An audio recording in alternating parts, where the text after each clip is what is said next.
Halo teman-teman, kemarin sebelumnya kita sudah belajar tentang latar belakang ya, menulis latar belakang. Nah, dalam formulasi artikel yang sedang kita pelajari, itu kan formulasinya setelah latar belakang adalah tinjauan pustaka atau literature review yang isinya paparan tentang teori yang akan Anda gunakan sebagai alat analisis atau pisau bedah atau sudut pandang, point of view. Di sini saya akan menyampaikan apa saja sih yang harus Anda tulis dalam sebuah teori. Jadi teori itu berbeda dengan penelitian terdahulu. Kalau teori itu berisi tentang penjelasan mengapa. Jadi di dalam teori yang harus Anda bahas ada 3.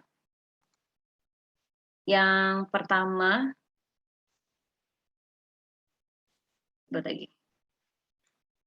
ada 3 ya, isi tinjauan pustaka. Yang pertama,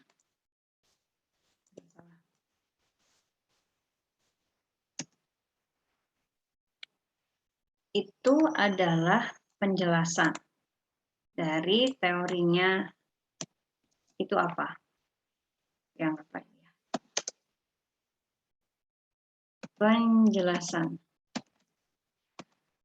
Misalnya teori feminisme. Feminisme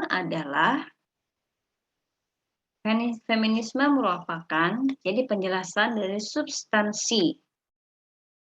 Kemudian Anda sampaikan mengapa memilih teori tersebut. Mengapa memilih teori tersebut dalam artikel yang Anda buat. Jadi teori feminisme dipilih sebagai pisau bedah atau sebagai sudut pandang dalam artikel ini karena bla bla bla Anda jelaskan. Yang ketiga, Anda sampaikan setelah Anda menyampaikan mengapa, Anda sampaikan kelebihan. Jadi misalnya kelebihan dari jadi misalnya teori feminisme memiliki kelebihan bla bla bla bla dibandingkan teori postkolonialisme yang sama-sama bisa digunakan untuk menganalisis permasalahan atau fokus masalah dalam artikel ini. Jadi Anda tulis kelebihan, advantage, keuntungan atau kelebihan. Cara menemukan teori biasanya bisa ditemukan ya pasti dengan membaca referensi.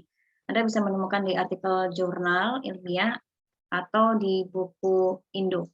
Tahun yang terbaik untuk mensitasi atau mengutip teori itu biasanya buku terbitan terbaru 5 tahun terakhir dan artikel 5 tahun terakhir. Artikelnya teman-teman bisa cari di Google Scholar ya. Cari di Google Scholar. Anda bisa browsing Google Scholar, Anda klik, kemudian Anda kopas judul Anda.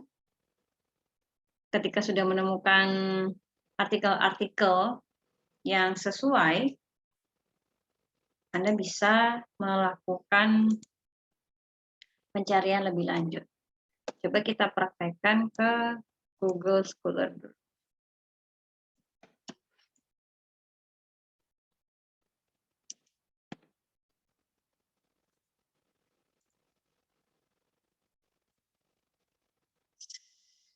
Kita praktek dulu ke Google Scholar. Jadi, kalau sudah buka Google Scholar-nya, Anda bisa masukkan fokus masalah, misalnya analisis perilaku konsumen. Ini misalnya saya pakai keywordnya adalah fokus masalah. Anda juga bisa kopas langsung judulnya supaya lebih memudahkan. Nah, misalnya ketemu sudah satu, Anda klik, Anda download, setelah di-download, teman-teman baca. Di dalam artikel tersebut pakai teori apa sih? Itu cara yang paling gampang dan itu legal. Bisa Anda gunakan asal tidak kopas teorinya, tapi hanya, oh ternyata pakai teori X. Oke, saya akan membahas dengan bahasa saya, dengan formulasi bahasa saya, tentang apa itu teori X, mengapa saya memilih teori X, dan keuntungannya apa menggunakan teori X itu. Kita balik ke PPT-nya tadi. Nah, setelah teman-teman cara memperoleh teori dan penelitian terdahulu hampir sama ya. Bisa pakai artikel jurnal. Ini yang paling gampang, yang sering dilakukan adalah menggunakan artikel jurnal. Lalu, teori itu gunanya untuk menunjukkan fungsi temuan artikel kita. Misalnya, artikel kita hanya mengaplikasikan teori tersebut menggunakan sebagai sudut pandang. Atau artikel kita menunjukkan bahwa teori yang sebenarnya kita gunakan itu salah. Hipotesis teori, misalnya feminisme itu punya hipotesis bahwa laki-laki dan perempuan secara gender harus sederajat.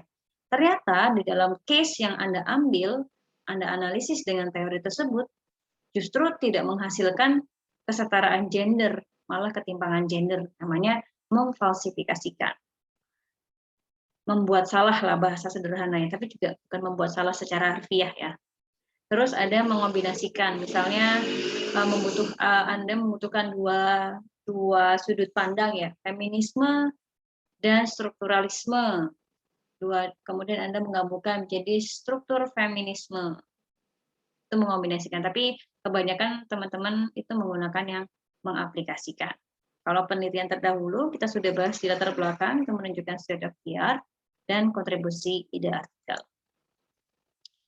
Nah, teori ini disampaikan di tinjauan pustaka, di awal tadi sudah saya sampaikan, disampaikan secara singkat dalam pendahuluan, itu di bagian akhir, kemudian dijelaskan secara padat, detail, cara kerja teori itu dalam penelitian, atau pada bagian tinjauan pustaka atau kajian teori, beda-beda namanya, tapi intinya adalah literatur review. Itu Anda harus menjelaskan cara kerja teori dalam penelitian Anda itu bagaimana. Itu juga harus disampaikan. Tadi kan isi tinjauan pustaka ada penjelasan, terus mengapa Anda memilih, dan keuntungan. Nah, di keuntungan itu Anda menjelaskan cara kerjanya. Feminisme akan membongkar ketidaksetaraan gender yang terdapat pada iklan X dengan menunjukkan faktor-faktor atau struktur-struktur yang timpang pada gender perempuan atau gender laki-laki dan seterusnya. Kemudian teori ini nanti juga dijelaskan lagi pada bagian pembahasan atau diskusi. Dengan menggunakan feminisme ditemukan hasil analisis bahwa titik-titik dan seterusnya. Kita abaikan dulu ya penelitian terdahulu karena sudah dibahas di latar belakang. Ini beberapa pilihan kata yang bisa teman-teman gunakan ketika menyampaikan sebuah referensi teori atau literatur review. Menurut teori X, beberapa pendekatan terhadap terinspirasi oleh feminisme yang menguraikan prinsip kesetaraan gender. Pendekatan tersebut memberikan dasar bahwa, terusnya, ini kalau pakai orang ya, seperti disampaikan oleh Einstein, dan seterusnya.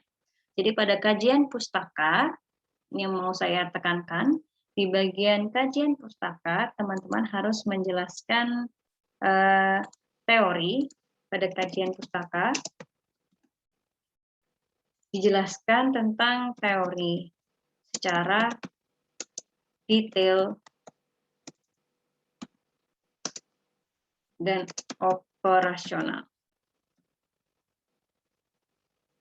Jadi, Anda harus menjelaskan teori itu apa, kemudian mengapa memilih, keuntungannya apa, dan cara kerjanya bagaimana dalam penelitian Anda. Di kajian pustaka harus disampaikan.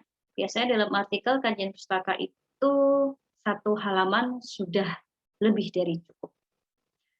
Gitu teman-teman, terkait dengan kajian pustaka. Susah-susah gampang sih, teman-teman kebanyakan akan melakukan copy paste ya dari referensi-referensi yang ada supaya Anda tidak terdeteksi plagiasi, maka seperti pernah saya sampaikan, Anda harus melakukan parafrase dengan mengganti beberapa kata-kata sambung atau kata pilihan kata, pasif ke aktif misalnya, dan menjadi serta, dan seterusnya, tetapi tetap menggunakan bahasa yang baku, supaya tidak mengubah arti dan juga tidak terdeteksi plagiasi.